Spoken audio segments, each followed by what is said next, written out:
മൂന്നാറിലെ തേയിലത്തോട്ടങ്ങളിൽ ഇനി സാങ്കേതിക വിദ്യയുടെ പുതിയ പരീക്ഷണം. കുന്നും താഴ്വരയും താണ്ടി തേയിലക്കുളുന്ത് ഫാക്ടറികളിൽ എത്തിക്കാൻ ഡ്രോൺ സാങ്കേതിക വിദ്യ പരീക്ഷിക്കുകയാണ് ഹാരിസൺ മലയാളം ലിമിറ്റഡ്. ഈ ശ്രമം വിജയിച്ചാൽ തേയില വ്യവസായത്തിന്റെ പ്രവർത്തന രീതിയിലും വലിയ മാറ്റമുണ്ടാകുമെന്നാണ് പ്രതീക്ഷിക്കുന്നത്. മൂന്നാറിനടുത്തുള്ള ദേവികുളത്തെ ലോക്ക്ഹെഡ് എസ്റ്റേറ്റിലാണ് ക്വാഡ്കോപ്റ്റർ ഡ്രോൺ ഉപയോഗിച്ചുള്ള പരീക്ഷണത്തിന് തുടക്കമായത്. ഹാരിസൺസ് മലയാളം ലിമിറ്റഡും ട്രോപ്പോവർക്സ് കമ്പനിയും സംയുക്തമായാണ് പരീക്ഷണം നടത്തുന്നത്. തോട്ടത്തിൽ നിന്ന് ശേഖരിക്കുന്ന പച്ച തേയിലക്കൊളുന്ത് ഫാക്ടറിയിലേക്ക് അതിവേഗത്തിൽ എത്തിക്കുകയാണ് ലക്ഷ്യം.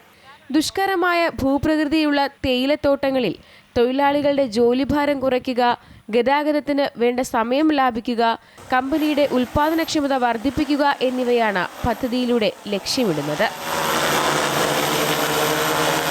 We'll be transporting leaf through payload drones, and this will increase the productivity of the workers in days to come, and that will increase their earnings too.